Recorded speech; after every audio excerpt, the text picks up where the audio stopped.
I have a goal to ensure that every single monotype hardcore Nuzlocke in every mainline Pokemon game is completed on YouTube. How do we accomplish that? Through this spreadsheet. Every game has been accounted for. Heck, some are finished, but some are criminally underrepresented. I, ChaoticMeatball, am here to fix that. There's still dozens of runs on here, with a ton of them being in various forms of the Kanto region, so let's head back to the games that started it all with Red and Blue using only ghost types. Ghost type. Yeah, all we have is the Ghastly line. We'll have access to some nice special coverage moves like Mega Drain, Thunderbolt, and Psychic, as well as status from Hypnosis, but both Ghost and Poison moves are physical in Gen 1, so we're not going to get anything out of Stab. Well, that and considering Lick is the only not fixed damaging Ghost type move in the game, which is probably more of a contributing factor. But how are we going to hit early game normal types? Well, with the power of Nightshade, as due to Gen 1 being held together by the thinnest twine known to man, Spit, and the hopes and dreams of about a dozen individuals, it's able to hit normal types due to being a fixed damage move. Same goes for Seismic Toss on ghost types, I suppose that fits. My only worry is whether or not I'll be able to adhere to the level cap this entire time. But before we get into it, make sure to like the video, subscribe to the channel, and check out the spreadsheet in the description to give me suggestions on Nuzlocks you want me to do in the future that haven't been done yet. All of them are going to be done at some point, but I'm curious if people think that some of them are more intriguing than others. But with that, let's begin. So since Ghastly is only available after you receive 2 gym badges, technically you can get it because you could just bypass Surge entirely, I decided to bump it all the way up to starter status, as using the Universal Pokemon Randomizer to change this Bulbasaur into a Ghastly for the run. And that's it. I haven't done a solo run in a while, but I suppose this should be a fun challenge. My first mistake, though, is beating the rival. Technically, it would have been better not to get this extra EXP and just to battle as few things as possible for the level cap, but considering I can't get touched by him because he only has Scratch, and Struggle would take him out even if I hit a 1 in 256 glitch miss all of Ghastly's power points, which would be absolutely astronomically impossible, there was no way I was avoiding it. That's fine though, considering we only have to take on a single trainer with a Weedle before taking on Brock, no stat experience needed, and only at level 7. Now why is that? Well, because Brock doesn't have a single move that can touch Ghastly, so I can just sit there and wail on him with Nightshade with the occasional Confuse Ray and Lick thrown in there for good measure to take out both Geodude and Onix. Though I do love it when those infinite full heals get employed. Makes you wonder why you can get access to Beedrill and Butterfree before this fight with the capabilities of status moves, yet Brock will heal them off before you can do anything. Pretty trivial all around though, but it is crazy that even with only 3 trainers we're already at level 11, so we're gonna need that EXP sync at some point. But before we continue, I've been keeping something really exciting under wraps, and now I can finally share it with you. I've been checking out this new mobile and PC game, Miraibo Go, which is launching globally on October 10th. You can already reserve your spot right now in the Play Store and App Store, so don't miss out. Miraibo Go is the first truly free POW-like survival game. You get to explore a massive open world with over 100 amazing creatures known as Mira, each with their own unique skills and elements. Whether they're helping you fight, build your base, or just keeping you company on your journey, the possibilities are endless. Plus, you can ride across the world, capture new Mira, and dive into some intense battles, creating your own team of powerful creatures wherever you go. One of the coolest things is how you can automate base construction using your Mira. Based on their unique personalities and skills, they can help with tasks like gathering, planting, and production. Just make sure you're feeding them and giving them enough rest. And when it's time for adventure, you can ride across the world and engage in thrilling team fights with your Mira. From wooden sticks to firearms, there's a huge variety of weapons to use in battle. If your Mira is struggling, use trappers to capture stronger ones. They'll become your reliable allies and help build your Mira League.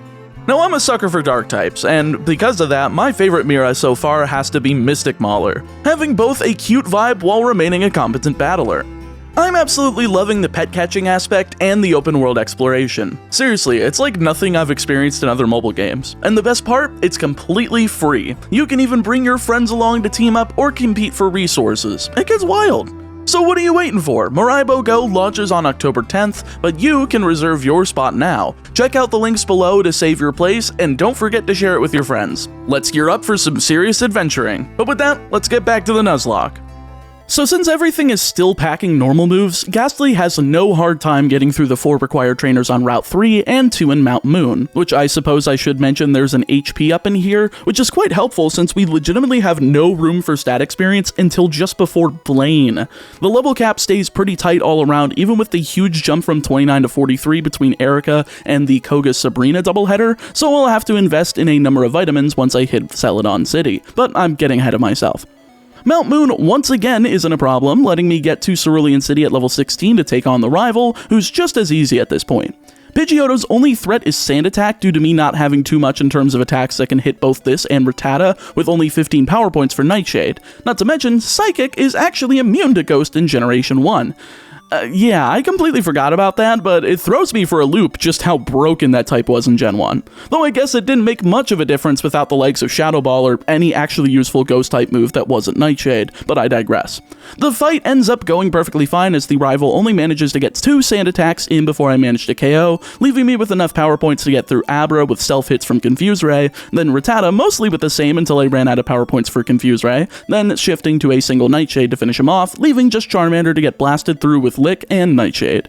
He does have Ember, but thanks to the paralysis from Lick, I'm able to finish it off with over half HP, winning me the fight and plowing through routes 24 and 25 with my EXP Sink and Toe before heading into the fight with Misty. This one's a bit of a coin toss, since if Starmie goes for 3 Bubble Beams, I'm toast, but considering these trainers always go for random moves this early, I'm sure I'll be lucky enough to avoid that.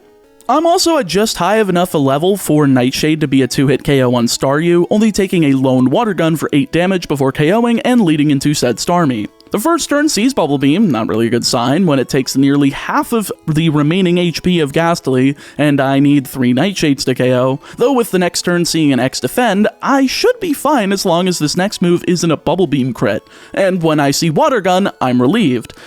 Up until I see Ghastly's HP drop to just 2, surviving a critical hit before KOing with the 3rd and final Nightshade, but shoo, I definitely dodged a bullet there. But with only 2 levels of wiggle room before needing to take out Surge, I'm definitely a little bit more stressed here. Thankfully though, I do make it to the rival fight at level 24, and by splitting each of his 4 Pokemon's EXP with my newly traded Farfetch'd, I should be able to keep under the level cap since all of Surge's gym trainers are dodgeable. Anyway, the rival's leading Pidgeotto once again, I'm leading Farfetch'd for the EXP dump, swapping immediately for Ghastly as Sand Attack misses and lets me get off a Nightshade for slightly under half, taking a 2nd and 3rd one as he continues to use stupid attacks like Quick Attack and the unfortunately for him normal type Gust, eventually nailing the 4th and final Nightshade to KO as Raticate enters 2nd, making me swap for Farfetch'd once again before swapping back in. Raticate's a 2-shot with Nightshade, and I need to do the Rigmarole again with Kadabra, thankfully walking into a Disable with Farfetch'd so that it doesn't get KO'd, walking back in with Ghastly on a Teleport before Nightshade dishes out over half damage, with Confusion doing just under as the 2nd Nightshade KOs, leaving just Charmeleon. Well, may as well try to do the same thing one more time with the Yoinky Sploinky here, with Farfetch'd taking a Growl and Ghastly eating an Ember for 7 damage. Perfect, that's just enough HP to wail on Charmeleon with Nightshade and survive even if there's multiple crits here. Which thank God I did, because we ended up seeing 2 back-to-back critical hit Embers, pulling Ghastly to just 2 HP once again before nailing the KO with the final Nightshade to win. Oh my god, 2 back-to-back battles ending at just 2 HP is a little rough, but once we get past Lieutenant Surge, Ghastly will finally be able to evolve into Haunter and immediately into Gengar, along with the reward TM for Thunderbolt, which should make future fights a bit more manageable. Speaking of the Lightning Soldier, he leads with Voltorb as I go for, you guessed it, Nightshade, doing half as he goes for an X speed and wastes a turn on a Tackle, then Screech since of course Nightshade wasn't actually a 2-shot, letting me finish it with Lick. Second out is Pikachu, also getting an X speed, but this time it matters since it allows him to outspeed after the first Nightshade, hitting Thundershock for 6 damage before getting KO'd with the second, leaving just Raichu. I'm just gonna wail on him, can't really do anything else, and crazily enough, Ghastly outspeeds on the first turn, hitting for slightly under half as a 3rd X speed is used. That's a bit scary, but when we do survive a Thunderbolt with more than half of Ghastly's remaining HP, I'm a little bit more safe, taking another one following a Nightshade, which... Whew, okay, thank God it does not crit, letting Ghastly finish it with a 3rd and final Nightshade. Not the worst, but I'm glad Raichu didn't get any crits there. Considering how fast it is, I'm kinda shocked I made it out of there without seeing a single one. Also, try as I might to not make puns, but I guess unintentional ones slip in there from time to time. Now with Ghastly evolving right after the fight and then again into Gengar, I'm pretty much set. My final moves in Mega Drain and Psychic will be available right after Rock Tunnel, so that's the only threatening area left. And even with several Q-Bones getting to hit Gengar with super effective Bone Clubs due to the lack of Levitate, I'm still able to survive through those physical attacks to come out the other side, with barely enough EXP wiggle room to clear out the one required trainer on Route 8, before heading into Celadon and taking on Erica after the one required trainer in there as well. She leads Victory Bell, I lead with, I forgot Psychic. Whoops. I guess I have Hypnosis, though, so I can put it to sleep and wail with Nightshade, hitting 3 of them before Victory Bell wakes up, but since a Pokemon can't attack the turn it wakes up in Gen 1, I'm able to KO it with the 4th one without taking a single move. Second out is Tangela, so I'm just doing the same thing, using Hypnosis and damaging it with Nightshade, but before I get any damage off, Bind is used. Doesn't do any damage, but it holds Gengar in place for several turns, continuing to do no damage. What? How is this game that broken? There's just no way. How does one forget to make an attack's other effect not work when it straight up didn't connect? It's not like it did damage. It was still registering as a normal type attack while holding me down. I just can't fathom how they left the animation in there and were like, yeah, kids can just smash through this. There's no need to fix it. But considering this is Game Freak we're talking about, I guess I'm not remotely surprised. I give a lot of crap to them for stuff like this, but they clearly could make good games by this point. Anyone watching here ever play Pulseman for the Sega Genesis? It's a really fun 2D platformer made by Game Freak before Pokemon, so clearly they had the technical know-how to make a very functional game. So I just can't get past the idea that they found this remotely a good idea to leave in there, especially when they had years to work on these games, and another 2 years between the 1996 release in Japan and the 1998 international release, which is usually the version that ends up having these issues patched. But I digress, I can't be dumbfounded forever. Tangela ends up going down after waiting through another cycle of that, with Vileplume being put to sleep as it comes out last and goes down to 3 Nightshades, earning me the win damageless. That's about how I drew it up, minus Psychic, but turns out I could do it damageless even without it. That is, if you consider Bind just sitting there and doing nothing damageless, since it technically hit, but it just did absolutely nothing. God, I just can't wait to stop playing Red and Blue, but there's so many runs left on the sheet and they must be done. Now then, we can finish out our moveset. That's right, the last 3 moves I want on Gengar for the entire game are already available. Mega Drain was received from beating Erica, Psychic is in Saffron, and Hyper Beam is attainable from the Celadon Game Corner, which, yeah, is a bit of pain in the bum to try safe scumming for coins, but Hyper Beam can be quite broken in Gen 1, and I do at least want one physical attack with just how many Psychic types I'll be running into, between Sabrina, Koga's Gym Trainers, the Rival, and the Elite Four, and this is pretty much the only move I have access to that hits them hard at all. It's also a shame that Gengar can't get access to an Ice-type attack. For some reason, my brain thought it learned Ice Beam in Gen 1, but I think it's due to Gengar getting all 3 elemental punches in Gen 2 that made me believe that. But hey, at least I have Thunderbolt, that's probably the most important one. That and Psychic are enough to pull me through the Celadon Rocket hideout, reaching Giovanni and blasting Onix and Rhyhorn with 1 Mega Drain apiece, leaving just Kangaskhan to fall to a crit Thunderbolt, emerging from the area damageless. Now, that's a fight right there. We've already come a long way from the Misty and SSN rival fights with that. Speaking of the latter, he's wiped out thanks to Thunderbolt on Pidgeotto, Hyper Beam on Execute, Thunderbolt on Gyarados, Hyper Beam on Kadabra after missing once, then Psychic on Charmeleon, nailing a crit to wipe out his whole team in the Pokemon Tower. Another damageless fight, by the way, so let's keep it up. I mean, I can keep it up on the normal trainers that are required, but when the next major fight in the Silph is the next rival fight, I'm expecting to take some shots here and there to get through that strong of a team by this point. Probably could have gone after Koga first, but I just didn't feel like going down to Fuchsia City yet. He leads with Pidgeot, and Gengar's Blast and Thunderbolt, barely missing the one-shot thanks to a range. Wow, even Gen 1 ranges me to death. Thanks, game. Guess I deserve it for my earlier diatribe, taking a light wing attack in the process. I was wondering why that did such little damage, and now I'm just remembering that, oh yeah, wing attack is a 30 power move in Gen 1. Why? The second KOs leading to Execute Second, which is a great typing to resist everything I have, which is why we have Hyper Beam. It ends up being a 2-shot, though with Barrier set up, that's not the case anymore, leading to Gengar needing to use 2 Thunderbolts to KO, but not taking any damage in the process, so I really can't complain. Gyarados follows it up, going down to a Thunderbolt as Alakazam enters 4th, eating a Thunderbolt for a little under half as Confusion gets a crit, pulling Gengar down to just 24 HP as Hyper Beam finishes it off, leaving just Charizard. Alright, well, I need Thunderbolt to KO here, or else I'm just gonna be dying to literally anything that he throws at me. And fortunately, it doesn't get the job done, leaving Gengar to the fate of taking an Ember and surviving, because did you ever think I was losing? This thing's special is crazy. Absolutely not. Down goes Charizard to a second Thunderbolt, and it's over. After beating up the literal child, all that's left is just the mob boss to clean out right after, leading Nidorino as Gengar blasted out of sight with Psychic. Second is Kangaskhan, eating a Thunderbolt that nearly KOs, but does both paralyze and restrict it from moving for the turn as the second KOs, leaving just Rhyhorn to go down to Mega Drain and Nidoqueen to a critical Psychic, earning me the win once again, damageless. It's always a great day when we see a damageless fight, let alone a sequence of them, though admittedly it's getting quite dampened at the moment due to the stupid hurricane that just hit Florida and knocked out my power. Like, imagine scripting a video inside a Starbucks on the worst Wi-Fi imaginable. I legitimately felt stupid while doing this, and voicing this over on my laptop in the middle of the dark with it on power saving mode, hoping to God I can finish it and use my phone's mobile hotspot to send it to my editor. So I hope you guys understand that I do things for you folks, and I hope you appreciate it. Anyway, after some item collection, it's time for the doubleheader of Sabrina and Koga. I probably should do Koga first, but I can probably knock Sabrina on her bum despite the psychic typing. Plus, I haven't made Fuchsia City a flyable location yet, so I'd rather get all of my business down there done in one fell swoop.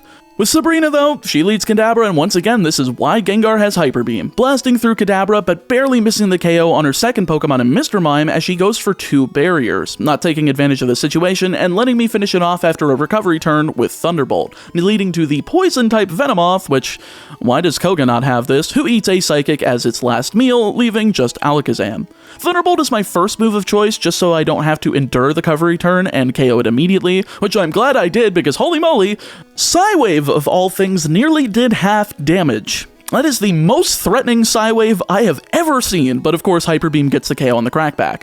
Yeah, as expected, that was pretty much how I wanted it to go, but it's still weird to me though that they thought Psywave was the move to give here. Like, you have Mr. Psychic in a house, right here, in Saffron City. Why are you not giving that move with Sabrina, and the worst move given by him? Game Design 101, folks! Give the weaker thing early and make the player earn the strong thing.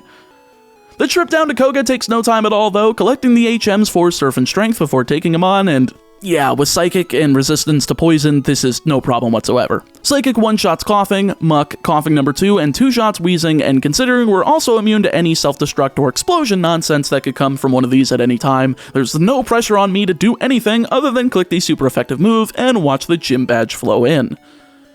Heading on south of Pallet Town to Cinnabar Island takes barely any time as well, getting through the Pokemon Mansion to grab the Secret Key and therefore unlock access to Blaine. And guess what? Since there's no required trainers between the last gym leader and this one, I'm finally able to max out Gengar's stat experience. In case you're unfamiliar, stat experience is the progenitor of effort values, or EVs, with 65,535 points being able to be dedicated to each stat, and those points are added based on the base stats of the Pokemon you defeat. So Pidgey yields 40 HP, 45 attack, 40 defense, 35 special, and 56 speed, no matter what level it is. So by KOing level 2 Pidgeys, we're repeatedly getting 15 EXP for each set of those points, giving us as much advantage as possible.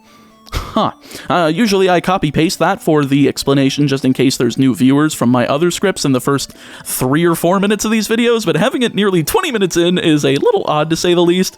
Regardless, Blaine ends up starting simple as Thunderbolt one-shots both Growlithe and Ponyta, with Rapidash entering third and eating a Thunderbolt, immediately receiving the Blaine special with a Super Potion before going down to a second. God, never change, Blaine, you're just wonderful in these games. Fourth and finally is Arcanine, taking a Thunderbolt for half damage as he reciprocates with Ember. Seriously, why does this guy not have Thunderbolt? This is a joke. Who designed these fights with only the 4 most recent level up moves in mind? And who decided that ranges are forever to be the bane of my existence? The second Thunderbolt leaves him on a sliver, but considering even Fire Blast doesn't do jack all to Gengar due to its high special, I'm able to finish off with a third and final Thunderbolt to win the match, the Volcano Badge, and entry into the Viridian City Gym, which proceeds to get absolutely stomped by the likes of Mega Drain and Psychic, ripping through Rhyhorn and Dugtrio with the former, Nidoqueen and Nidoking with the latter, and finally Rhydon with one final Mega Drain to earn the last gym damageless. Just half a dozen fights to go, and Gengar's doing amazing for its first attempt. Here's hoping we can get through it on its first try. Alright, let's blast through these fools. First up, the rival fight on Route 22 leads Pidgeot as Gengar goes for Thunderbolt, one-shotting and leading to Rhyhorn, who earns a Mega Drain for existing. Third out is Execute, and due to the 15 level difference, which by the way is absolutely insane that you can do this with the level cap, Hyper Beam is all it takes. Fourth out is Gyarados, eating a quad-effective Thunderbolt, which must be the equivalent of a 7-year-old being forced to eat a dozen Brussels sprouts, though admittedly they do go down nicely with a nice pool of butter and seasoned properly.